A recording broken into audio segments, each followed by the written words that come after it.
कलिमल हरने विषय रस पीकी। कलिमल हरण विषय रस पीकी। शोभग सिंगार मुक्ति जुवती की। शोभग सिंगार मुक्ति जुवती की। गलन रोग भव मूरी अमी की। गलन रोग भव मूरी अमी की। तात मात सब विधि तुलसी की। तात मात सब विध तुलसी की। आरती श्री रामायण जी की। आरती श्री रामायण जी की। कीरत कलित ललित सिया पी की।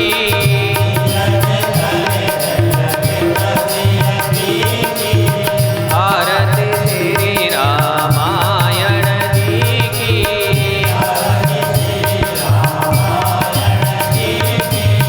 कीरत कलित ललित सिया पी की।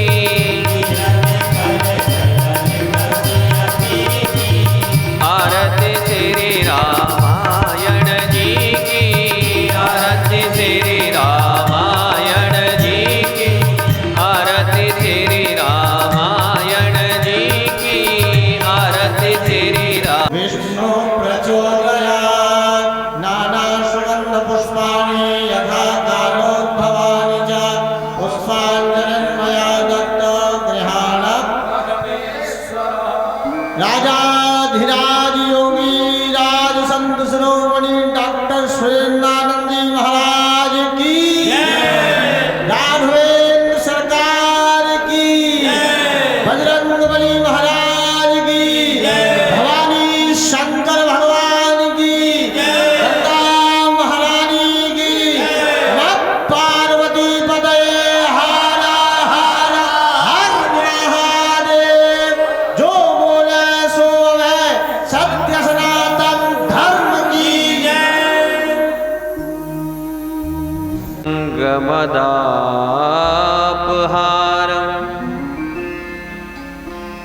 वाराणसीपुरपतिं भज विश्वनाथम्।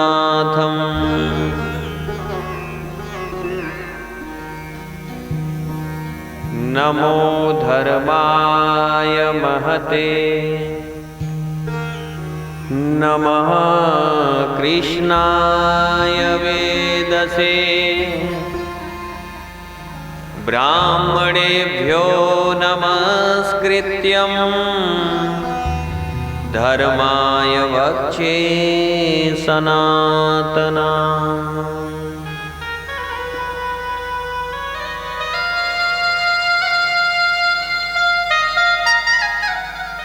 तुलसी जिनके मुखन ते धोखेउ निकसत नाम। तिनके पग की पा नहीं मेरे तन को जान। रसना मेरी लाडली ले हो लाडलो नाम। महारानी श्री जानकी महाराजा श्री राम।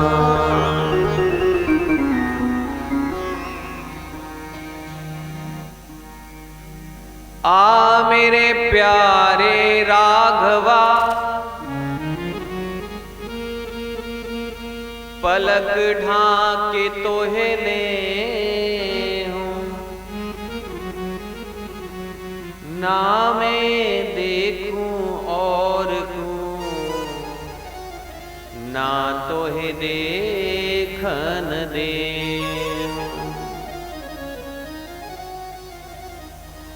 भक्ति भक्त भगवंत गुरु चतुर नाम बपु एक। इनके पद वंदन करूं नासत विघ्न अनेक।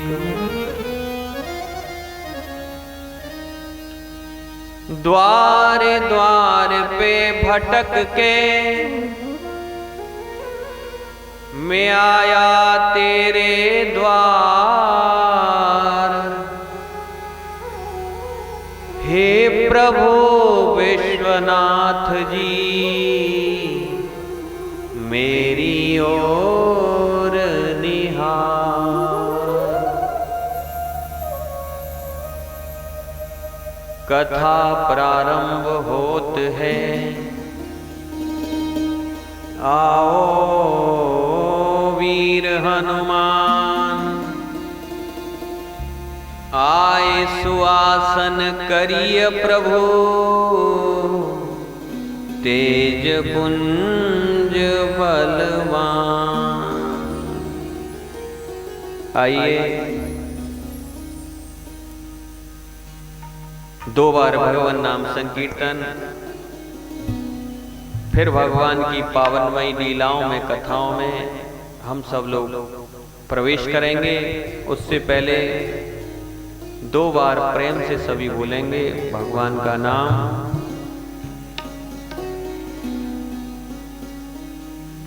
जय सिया राम जय जय सिया राम।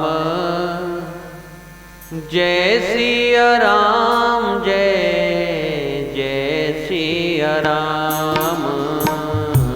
जय सिया राम जय जय सिया राम।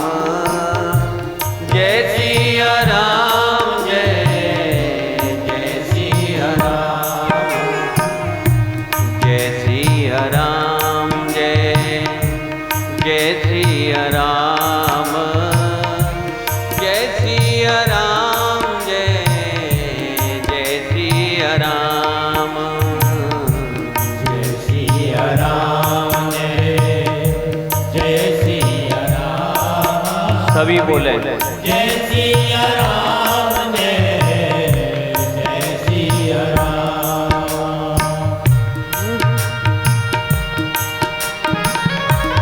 जय।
सिया राम जय जय सिया राम जय सिया राम जय जय सिया राम जय सिया राम जय जय सिया राम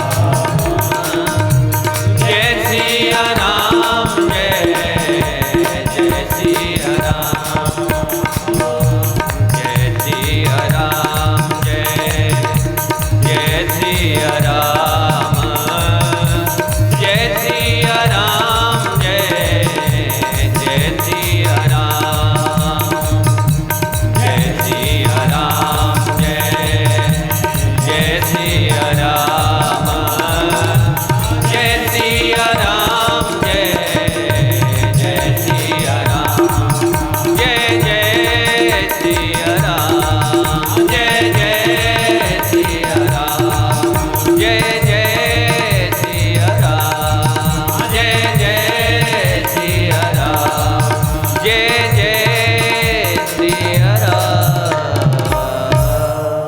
बोलिए आनंद कंद भगवान की जय, अवध बिहारी भगवान की जय, काशी विश्वनाथ भगवान की जय, गंगा मैया की जय, सद्गुरुदेव भगवान की जय, संत समाज की जय, विप्र समाज की जय, भक्त समाज की जय, गौ माता की पृथ्वी माता की सत्य सनातन धर्म की जय जय श्री सीताराम जय जय श्री राधे श्याम।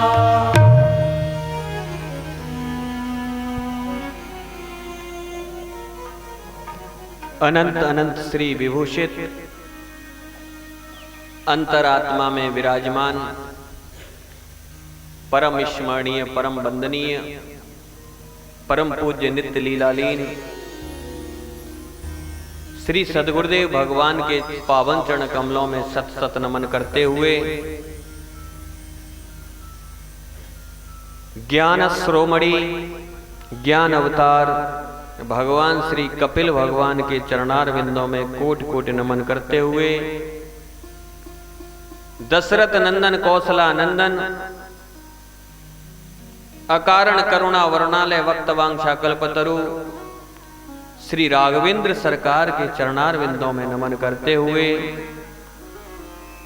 विदेह वंश वैजंती अधिष्ठात्री जनक नंदिनी मां जानकी जी के चरणार बिंदों में नमन करते हुए अनंत बलवंत राम कथा के रसिक रसिया भक्तराज श्री हनुमंत लाल जी महाराज के चरणार बिंदों में नमन करते हुए मंचस्थ विराजे हुए संगीतज्ञ भाई विप्रजन आचार्यजन सन्मुख विराजे हुए दूर दूर से पधारे हुए भगवत कथा रसिक भक्तजन भगवत कथानुरागी विद्युत जन सम्माननीय जन वात्सलमयी ममतामयी करुणामयी सती अनुसुईया सती सावित्री के पद चिन्हों पर चलने वाली मातृ शक्ति माताएं बहनों, काफी अच्छा अवसर मिला है नव दिवसीय श्री रामचरितमानस की पावनमयी पवित्र कथा को सुनने और कहने का। बड़ा सौभाग्य का विषय है। महर्षि वाल्मीकि सेवा संस्थान के द्वारा अग्रवाल समाज के द्वारा सभी भक्तजनों के द्वारा ये आयोजन भगवान भूत भावन कैलाशपति भोले बाबा की पवित्र भूमि काशी विश्वनाथ जी के सानिध्य में पंडित दीनदयाल नगर उपाध्याय नगर में ये आयोजन चल रहा है। ये वह समय है बंधुओं जो कभी विनष्ट नहीं हो सकता, हमेशा ऐसे ही रहता है। भूत भविष्य वर्तमान तीनों में जो विद्यमान रहता है वो है भगवान की कथा। आप लोगों को पता होगा जब भगवान श्री राम इस मृत्यु लोक की अपनी लीला को समृद्ध करके अपने गोलोक के साकेत के लिए जब गमन किए, सभी को साथ लेकर के गए। हनुमंत लाल जी महाराज से भी प्रभु श्री राम ने कहा, हनुमान चलो तुम भी बैठो, अब साकेत को जाना है। हनुमान जी महाराज ने प्रश्न कर दिया, प्रभु साकेत में क्या होता है? बोले वहां सब कुछ होता है।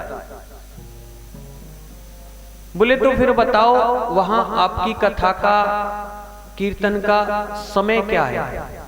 कितने बजे से कितने बजे तक कथा और कीर्तन होते? भगवान श्री राम ने कहा, हनुमान वहां कथा नहीं होती, वहां कीर्तन नहीं, वहां तो हम स्वयं ही होते हैं। हनुमंत लाल जी ने कहा, बस प्रभु फिर मैं वहां नहीं जा सकता, आप पधारो। जिस दिन मृत्यु लोक पर, इस धराधाम पर कथा समापन हो जाएगी, कीर्तन समापन की ओर जाएगा, उस दिन मैं आपके साकेत अवश्य आऊंगा। हमारे हनुमंत लाल जी महाराज इसी धराधाम पर विराजमान रहे और हैं। उस दिन से अब तक बंधुओं निरंतर भगवान की कथाएं चल रही हैं, कीर्तन चल रहा है, भगवान नाम चल रहा है।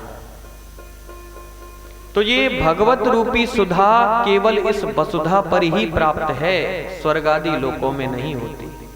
आपने श्रीमद् भागवत के प्रसंग में सुना होगा कि जब सुखदेव भगवान राजा परीक्षित को कथा सुना रहे थे तो देवता लोग स्वर्ग से अमृत का कलश लेकर के आए और कलश को सुखदेव भगवान के सामने रख करके कहा, महाराज जो कथा आप राजा परीक्षित को सुनाने जा रहे हैं, हमने सुना है राजा परीक्षित को मृत्यु का भय है, 7 दिन में तक्षक काटेगा, तो आप ऐसा करो, ये जो अमृत है ये तो परीक्षित राजा को पान करा दो, और जो इसके बदले में जो कथामृत आप इनको सुनाना चाह रहे हैं वो हम देवता और ऋषियों को सुना दो। ये प्रश्न जब सुखदेव जी के सामने रखा तो सुखदेव जी ने डांट करके देवताओं को वहां से भगाया। अवक्तांस्तांश विज्ञाय न ददौस कथामृतम श्रीमद् भागवती वार्ता सुराणामपि दुर्लभा। अवक्त जान करके विनमय के भाव से डांट कर फटकार कर देवताओं को वहां से भगा दिया था और कहा था, अरे देवताओं तुम बहुत ठगिया हो, बिना स्वार्थ के कहीं नहीं जाते। ददीच बाबा के पास गए अंतिम में प्रणाम करने, तो बदले में हड्डियां ही मांग लाई। स्वकार्य कुशलासुरा, अगर तुम श्रोता बन करके आते तो मैं अवश्य तुम्हें कथा पान कराता, लेकिन तुम श्रोता नहीं सौदागर बन करके आए हो कि अमृत कलश ले लो और कथा अमृत हमें दे दो। तो देव दुर्लभ जो कथा है भगवान की, वो हम सब लोग यहाँ बैठ करके श्रवण कर रहे हैं। यहाँ पंडित दीनदयाल नगर में, काशी में, बनारस में आप सब लोग बैठ करके कथा श्रवण कर रहे हैं, और उधर स्वर्ग में देवता लोग अपने आप को कोस रहे होंगे कि देखो हमारा भाग्य, काशी की पृष्ठभूमि पंडित दीनदयाल नगर में भक्त लोग कथा का रसपान कर रहे हैं और हम यहाँ बैठे हुए हैं। तो ये सौभाग्य का विषय मिला। और एक बात और बताऊं बंधुओं, वक्ता तो केवल बंसी के रूप में विराजमान होता है मंच पर। वाचा स्खलन करने के लिए कथावाचक मंच पर केवल बंसी के स्वरूप में बैठा है, लेकिन उस बंसी में फूंक मारने वाले तो मेरे विश्वनाथ प्रभु ही हैं। जैसी वहां से फूंक लगती है वैसा ही यहां से स्वर निकलता है। कोई ये कहे कि मैं कथा कह सकता हूं, नहीं, या ये कहे कि मैं कथा सुन सकता हूं, ये भी नहीं हो सकता। कथा कहने वाले और सुनने वाले दोनों ही प्रभु होते, दोनों ही भगवत स्वरूप होते। सारी व्यथाओं को दूर करने वाली भगवान की पावनमयी कथा है, वही कथा आप लोग सुन रहे हैं। कल आपने बड़ा ही सुंदर प्रसंग सुना वंदना प्रकरण में भगवान के नाम की वंदना चल रही थी। 9 दोहों में रामचरितमानस में नाम की वंदना की गई। भगवान से बड़ा भगवान का नाम। भगवान की वंदना की तो 1-2 चौपाई, चक्रवर्ती सम्राट दशरथ की 1 चौपाई, माता कौशल्या की 1 चौपाई, लेकिन जब नाम की वंदना आई तो 9 दोहे में गोस्वामी जी ने लिखा, बंदो नाम राम रघुवर को, हेतु कृसानु भानु हिम कर को। यहां से लेकर के भाई को भाई अनख आलसहु, नाम जपत मंगल दिस दसहु, यहां तक नाम की बड़ी विशेषता है। और कलयुग में तो नाम की बहुत ही महिमा है। सतयुग में, त्रेता में, द्वापर में बहुत तपस्या करनी पड़ती थी, घोर तपस्या, दीमक लग जाती थी। जल में खड़े होते थे तो मछलियां सारा मांस ले जाती थी, हड्डियां बसती थी, तब जाकर के कहीं भगवान की एक झलक दिखती थी हृदय में। लेकिन कलयुग कितना महान है कि कलयुग केवल नाम आधारा, सुमिर सुमिर नर उतरे पारा।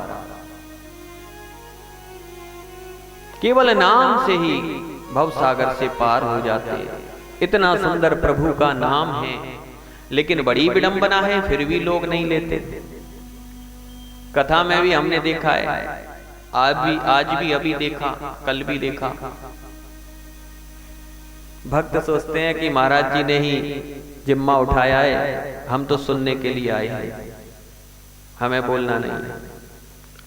जब कीर्तन बोला जाता है तो सिर हिला लेते हैं ऐसे। 5 किलो का सिर, 2.5 किलो का सिर हिल सकता है, लेकिन 100 ग्राम की जीव नहीं हिलाई जाती।